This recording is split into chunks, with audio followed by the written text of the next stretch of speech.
Boker Tov, good morning everybody, right here in Yerushalayim, Rechavia, and Achlaot and beyond. Thank you for joining us for our morning shiur in Pirkei Avot, according to the teachings of Chassidut in English.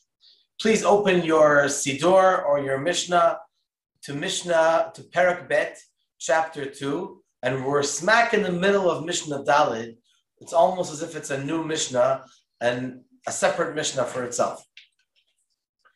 And at this point, we go back, in a sense, to the middle of Pirkei Avot, chapter 1, where we have three Mishnahs discussing three Mishnahs that were said by Hillel HaZaken. And now the Mishnah goes back to learn a very interesting Mishnah, a very interesting teaching from Hillel. Also, the next couple of Mishnahs will also be from Hillel. So Hillel says as follows. Hillel Omer. Hillel says, Al tifrosh min hatzibur. Do not separate yourself from the public. Ve'al ta'amin ba'atzmach ad yom motach. And do not trust in yourself until the day that you pass away. Ve'al tadin et chaverach and do not judge your friend until you come to his place, until you stand in his shoes. Do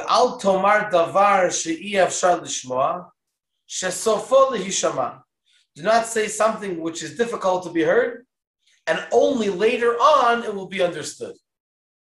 But clarify your words as much as possible, as close as possible to the time that it was said. Ve'al tomar, and do not say, when I'll have time, I'll learn. Shema lo tipaneh, perhaps Chalila, you will not have an opportunity to learn. So the first thing is, let's go to the Bar Tanura's interpretation. Hillel says, number one, al tifrosh min hatzibur. Do not separate yourself from the public. Rather, if you see that the public is having a difficult time, in a painful time, so be part of the public.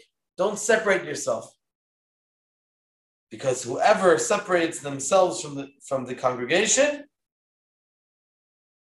will not merit to see in the comfort of the public.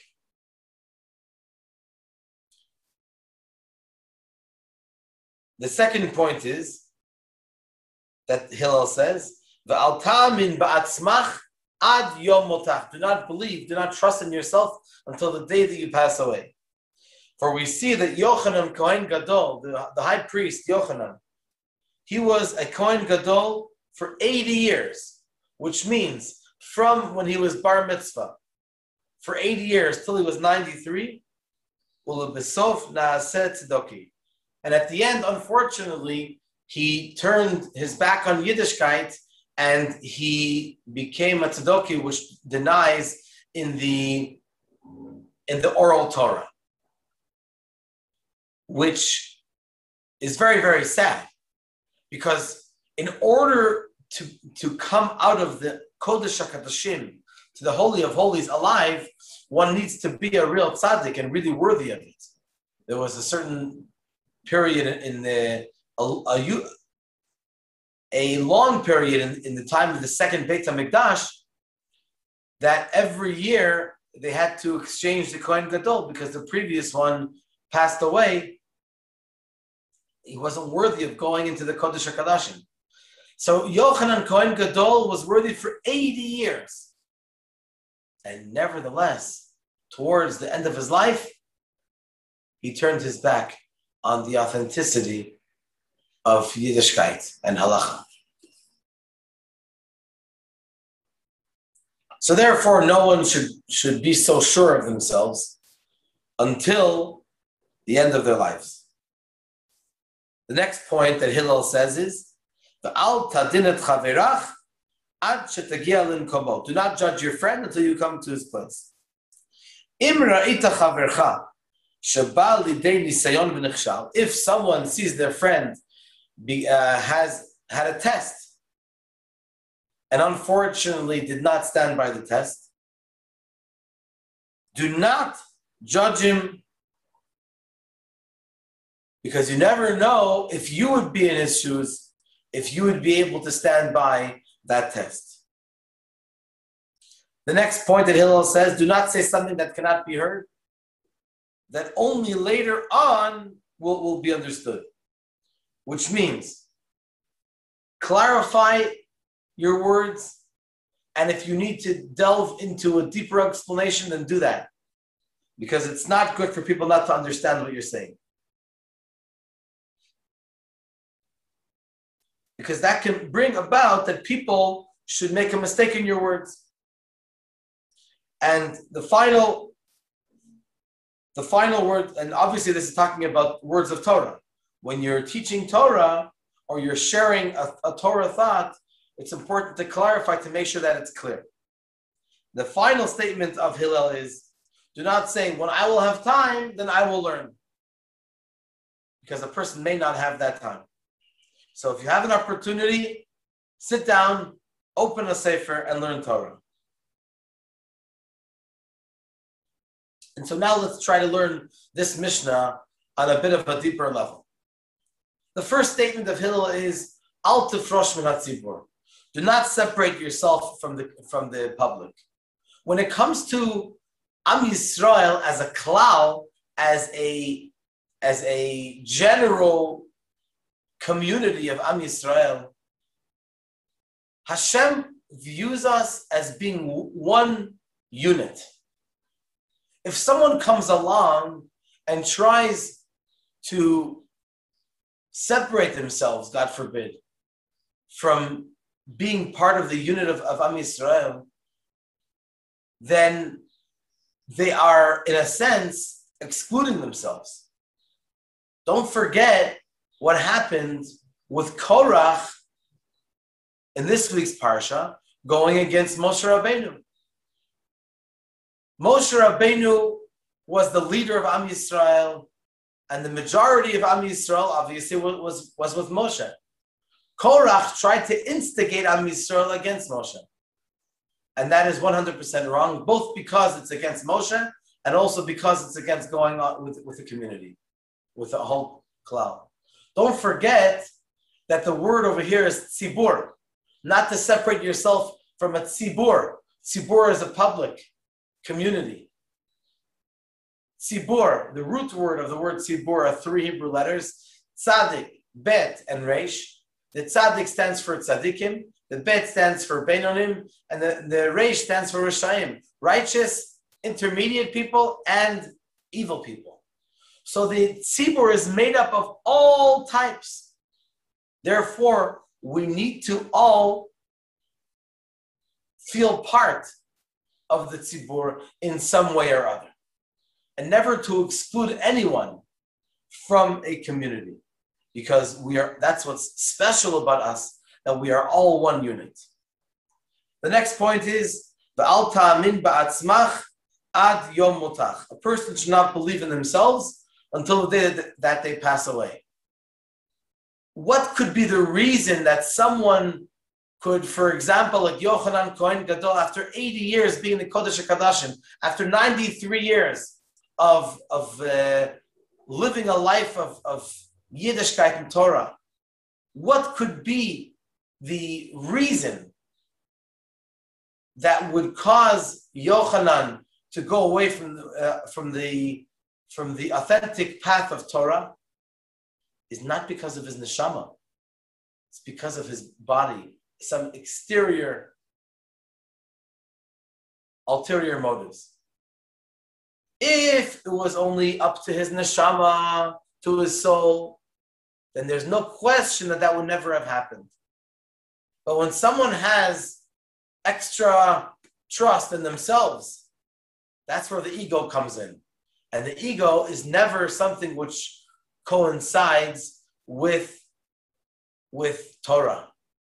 And if one allows their own bodily needs to get in the way of their observance of Torah, then even after such a long time, and God forbid, a person can go off the ways of Torah. So therefore, it's a constant challenge, sometimes a constant struggle to be able to stay on the path of Torah at every moment, and never to be rest assured that everything is 100% guaranteed. No one has a guarantee. The next point is, V'al tadin et chaverach ad shetagia limkomo. Do not judge your friend until you come to their own place. This is a statement which has almost an entire chapter of Tanya dedicated to this chapter. Chapter 30. In fact, a year ago, we learned chapter 30 of the Tanya, the Likutei Amarim, at great depth.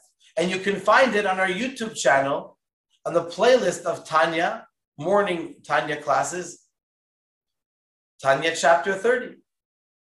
What the Alter Rebbe discusses over there is the ability to be able not to judge your friend negatively. We started talking about this in Pirkei Avot, chapter 1, Mishna Vav, Mishna 6, that a person should always judge their friend like kaf zechut, meritoriously. How is that possible? So firstly, the Alter Rebbe says that you never know what kind of feelings and what kind of characteristics Hashem created your friend with.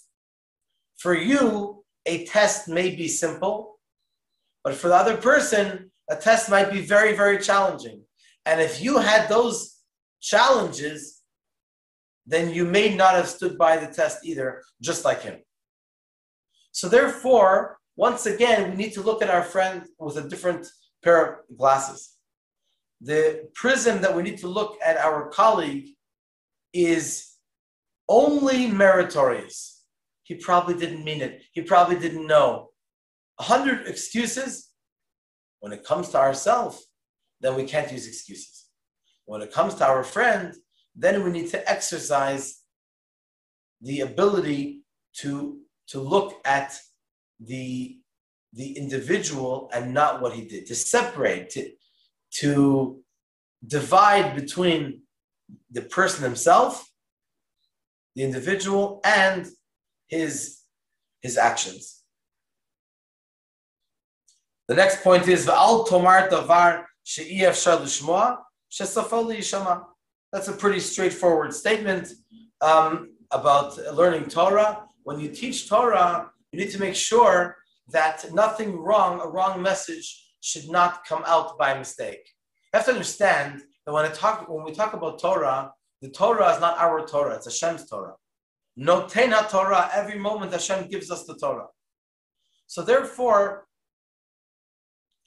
when we relate a message of Torah, it needs to be exact and it needs to be sacred.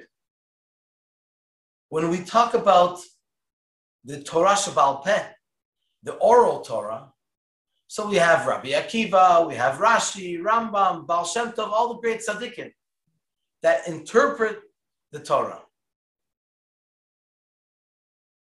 These interpretations are not their own personal interpretations.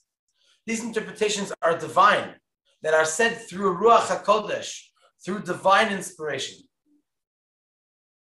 And so when we relate these words of Torah, since we believe and we trust firmly that every single word of the Torah is divine, so also the way we relate it needs to be we need to be careful that people should not derive the wrong things from it. Because the sanctity of the Torah is extremely important. That's the reason why we say the bracha every morning in the brachot, in the morning blessings of Birkot HaTorah, we say Baruch Atah Hashem Noten HaTorah. Because the authenticity of the Torah is extremely important, part and parcel of the Torah. And then finally, the last point of this Mishnah, the Al Tomar, do not say, when I'll have time, I'll learn, because perhaps there will not be time.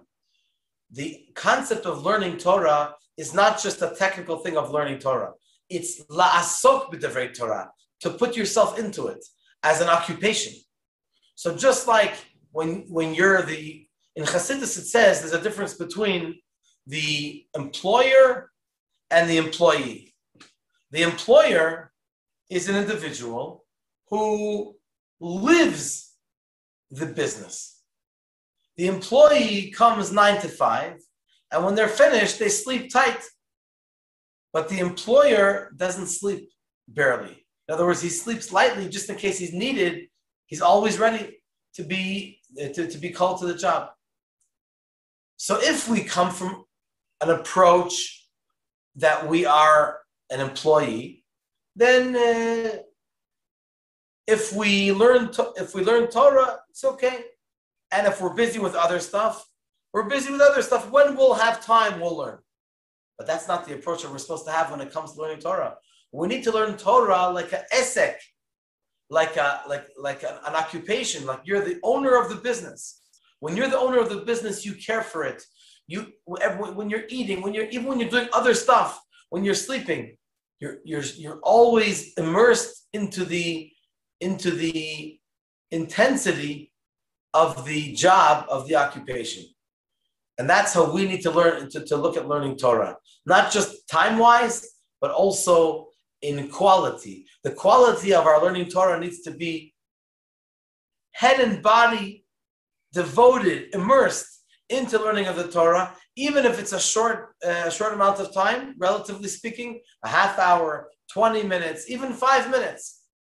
When we're into it, we need to put ourselves totally into it. Thank you very much for joining us. Tomorrow night, Thursday night, we're having a big farbrengen with Rabbi Manas Friedman in honor and preparation for Gimel Tammuz, the Rebbe's yard site, which will be on Sunday. So please spread the word today.